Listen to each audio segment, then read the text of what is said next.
Kesehatan merupakan faktor penting dalam pembangunan negara, di mana masyarakat sebagai objek dan subjek dalam pembangunan yang bergantung pada taraf kesehatannya.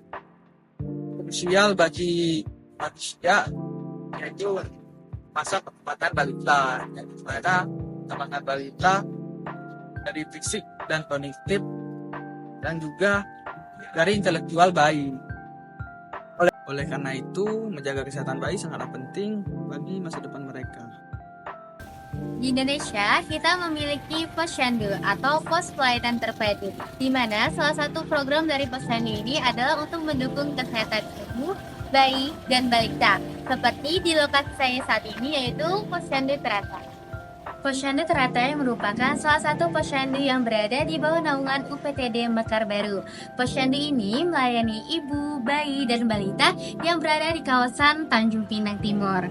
Nah, kira-kira apa sih permasalahan yang dialami oleh ibu hamil, bayi, dan balita di kawasan ini? Mari kita cari tahu. Halo teman-teman, sekarang saya Azizolina sedang bersama Kak Indah, salah satu petugas UPTD Puskesmas Mekar Baru. Di sini kami akan melakukan wawancara nih terkait permasalahan kesehatan dan pelayanan Posyandu Teratai. Nah Kak Indah, mau tanya nih tentang pelayanan Posyandu Teratai. Kalau untuk permasalahan kesehatan di sini, apa aja itu Kak yang paling sering dialami oleh warga sini, khususnya balita tadi? Masalah kesehatan nih biasanya anak-anak ya. Kalau yang di sekitaran Puskesmas Mekar Baru itu banyaknya ISPA. ISPA itu seperti batuk dan flu seperti itu. Terus ada demam juga. Terus terkadang anak juga ada yang kena diare seperti itu. Kalau untuk stunting sendiri gimana nih Kak? Biasanya kan kalau kita bahas tentang bayi, tentang balita, itu kan yang paling sering permasalahan kesehatan itu stunting. Oke, kalau stunting ini itulah fungsinya Posyandu. Kita melihat bagaimana tumbuh kembang anak-anak untuk setiap bulannya. Apakah dia naik, apa dia turun, seperti itu. Jadi dari awal dia begitu mengukur berat badan dan tinggi badan, dapat kita lihat nih, anak ini ada indikasi untuk stunting atau gizi kurang seperti itu. Jadi kalau misalnya dia rutin ke posyandu setiap bulannya, mungkin stuntingnya bisa dicegah. Nah Kak, selain itu kan selain stunting, kemarin kami sempat nih mewawancarai warga, terus disebutkan kalau salah satu penyakit yang sering dialami oleh warga itu demam berdarah. Itu benar nggak sih Kak? Mungkin kalau di wilayah Puskesmas Mekar Baru itu ada juga nih kasus-kasus demam berdarah, tapi tidak banyak nih. Sebagian paling beberapa kasus aja yang ada di sini seperti itu. Kadang sih bagi kami ya sehat-sehat aja ya, karena kadang ada juga sih yang sehat kena TBD gitu kan. Di sini ada nggak macam penyakit bawaan untuk anak-anak, misalnya demam berdarah, habis itu sakit kulit, batuk, pilek? Di sini ada. Di sini saya Alhamdulillah sini tak ada. Kalau untuk sini lah ya, alhamdulillah sih nggak ada. Untuk menjawab permasalahan bayi tersebut, maka dari itu Posyandu mempersiapkan program-programnya. Mari kita simak program-program Posyandu tersebut. Kalau untuk programnya, program rutin setiap bulan itu memang tadi ya Kak, pemeriksaan kesehatan rutin, terus tinggi badan. Nah, ada nggak Kak program-program khusus gitu, misalnya program ada sosialisasi dari luar, kerjasama? Oh gitu. Jadi kalau misalnya program, kalau di Posyandu aja ya, kalau di Posyandu program kita itu tadi ya cuman setiap bulan rutin. Kalau Posyandu pasti untuk tinggi badan, berat badan itu rutin. Terus imunisasi juga ada di situ. Jadi kan kelihatan nih kayak misalnya anak-anak yang dari berapa bulan dilihat nih imunisasi tiap bulannya apa. Itu program rutin tiap bulan. Terus ada juga kayak program tadi yang saya katakan tadi, ada vitamin A juga kayak gitu. Terus di mau masak tadi ya Kak? Yes, benar, ada yang mau masak juga. Kalau untuk ininya Kak, penanganan ataupun pencegahan sosialisasi tentang DBD tadi itu Kak gimana? Oke, kalau DBD ini biasanya lebih ke kesehatan lingkungan ya. Jadi biasanya teman-teman dari kesehatan lingkungan yang lebih mensosialisasikan bagaimana pembersihan lingkungan di sekitar rumah seperti itu, bagaimana penanganan untuk pencegahan yang namanya nyamuk berkembang biak di rumah seperti itu. Terus ada juga sih kayak pemberian apa namanya nih, kalau teman-teman dari casing yang lebih paham ininya sih gitu. Berarti memang ada kerjasama ya Kak? Yes, benar.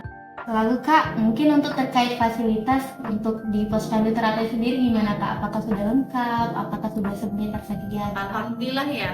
Kalau untuk pengukuran tinggi badan, berat badan, alhamdulillah untuk alatnya ada. Biasanya itu dari dinas ya yang menyediakan. Jadi kita tuh ada namanya alat anthropometric kit.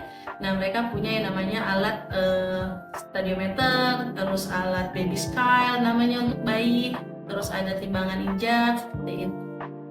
Terus ada juga alat-alat demonstrasi untuk penyuluhan. Jadi kalau penyuluhan itu tidak hanya untuk petugas aja yang memberikan, jadi kader juga punya ambil adil dalam menyuluhkan seperti ASI eksklusif kayak gitu, terus kayak MPASI juga. Berarti di sini kalau untuk Posyandu sendiri udah cukup baik ya Kak, dari programnya, partisipasi, kesediaan fasilitas. Program Posyandu tentu saja tidak luput dari partisipasi warga Teratai tersebut. Bagaimana sih nanti partisipasi warga Teratai?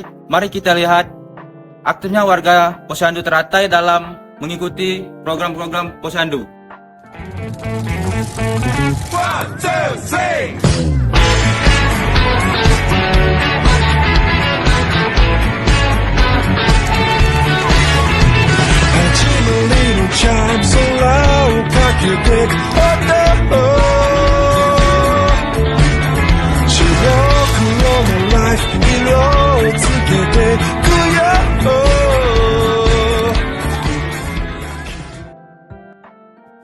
Pas dijalankan programnya itu ramai tak Bu masyarakat ya? Semua Rata-rata ke seluruh ya? ikut semua. Ini masyarakat sini aktif semua ya? Nah Kak Indah, mau tanya nih tentang pelayanan Posyandu Teratai. Kira-kira bagaimana sih antusiasme atau kehadiran warga dalam memanfaatkan pelayanan yang diberikan oleh Posyandu? Oke. Kalau untuk Posyandu Teratai, kebetulan Posyandu terdekat di Puskesmas Mekar Baru, itu salah satu Posyandu yang menerima sasaran tertinggi untuk Puskesmas Mekar Baru. Sasarannya lebih kurang 300 sekian. Terliknya ibu-ibu balita untuk datang ke Posyandu juga sangat baik. Nah Kak, kalau antusiasmenya kan tinggi tadi, itu kira-kira penyebabnya apa Kak? Apakah karena memang kesadaran akan kesehatannya yang udah tinggi, atau mungkin Posyandunya sendiri tuh sering melakukan promosi?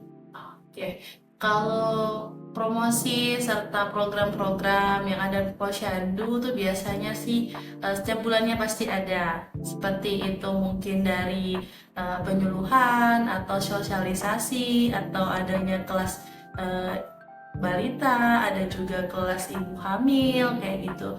Terus adanya biasanya nih demo masak MPASI kayak gitu. Nah jadi macam-macam ada di Posyandu. Kalau untuk keterlibatan warga sendiri gimana Kak? Apakah untuk sistem kader Posyandunya itu dilibatkan dari warga-warga sini, atau mungkin petugasnya ya, petugas UPD Mekar Baru? Kalau untuk SDM Posyandu ya, kalau SDM Posyandu untuk kadernya memang warga sekitar. Ya, itu dipilih biasanya per RT atau per RW seperti itu. Dengan berbagai program Posyandu tersebut, sejauh mana sih program Posyandu bisa memperbaiki permasalahan balita dan bayi?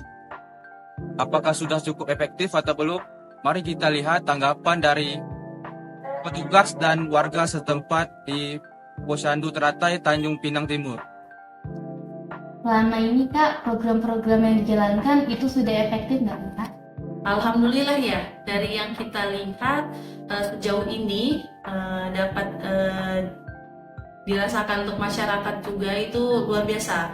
Karena setiap bulannya kan pasti kita mau lihat progresnya gitu. Bagaimana nih program-program yang kita jalankan berjalan apa tidak seperti itu. Kalau tidak berjalan, bagaimana proses selanjutnya seperti itu. Tindak lanjutan gitu. Kalau tantangan yang paling berdampak nih Kak pada pelaksanaan program itu apa Kak? Dari masyarakat ya. biasanya dari masyarakat. Jadi ada yang tidak terima atau antusiasnya yang kurang seperti itu. Jadi yang tidak mau tahu seperti itu ya. Padahal program atau sosialisasi yang kita sampaikan juga berguna untuk mereka sendiri seperti itu. Nah, untuk menangani tantangan tadi Kak yang partisipasi warga yang kurang, itu dari pihak Posyandu ada nggak sih Kak melakukan promosi ataupun mengajak gitu? Oke, kalau dari kader Posyandu luar biasa ya, yang namanya partisipasi mereka untuk masyarakat ketika antusias yang mulai menurun, mereka biasanya terjun lapangan langsung seperti itu, dan biasanya juga didampingi sama petugas juga seperti itu. Jadi memang ada tindak lanjut ya Kak? Iya benar. Nah mungkin untuk harapan atau mungkin inovasi nih yang bakal dijalankan ke depannya kira-kira apa? Kalau kedepannya ya, karena ini salah satu Posyandu paling tinggi juga sasarannya, diharapkan ya stabil untuk sasarannya, selalu datang setiap bulannya untuk menimbangkan berat badan dan tinggi badan anaknya, karena itu sangat penting ya. Tadi salah satunya itu mencegah stunting tadi gitu. Jadi inovasi selanjutnya mungkin lebih lebih program-program lagi yang lebih berguna, terus disosialisasi lagi untuk masyarakat yang yang lebih dibutuhkan sama masyarakat seperti itu. Menurut Ibu, macam mana pendapat Ibu? Bagus tak program Posyandu itu dilaksanakan sebulan sekali atau? Musik imunisasi itu imunisasi dengan sekali aja tak jadi masalah kan? Hati-hati kan untuk anak-anak kan? Jadi efektif Pak Boy kalau untuk sebulan sekali program Posyandu? Menurut Kakak udah efektif nggak sih pelayanan Posyandu? Karena kan lokasinya tuh cukup jauh, cuman ada satu, terus kan padahal warganya itu banyak. Menurut Kakak udah efektif? Ya saya tinggal lumayan dekat jauh kali lah. Begitu. Kemarin di sini kan ada rumah Posyandu. Cuma karena di sini karena nggak ada anak bayi mungkin kan, jadi dia di sini ada di sana. Nah, dari wawancara beberapa warga dan petugas Posyandu dapat kita ketahui Posyandu sebagai layanan kesehatan yang melayani masyarakat terutama pada ibu, anak, dan balita. Terima kasih telah menonton laporan kami dan jangan lupa untuk selalu mendukung program kesehatan yang ada di tempat kamu. See you, bye-bye.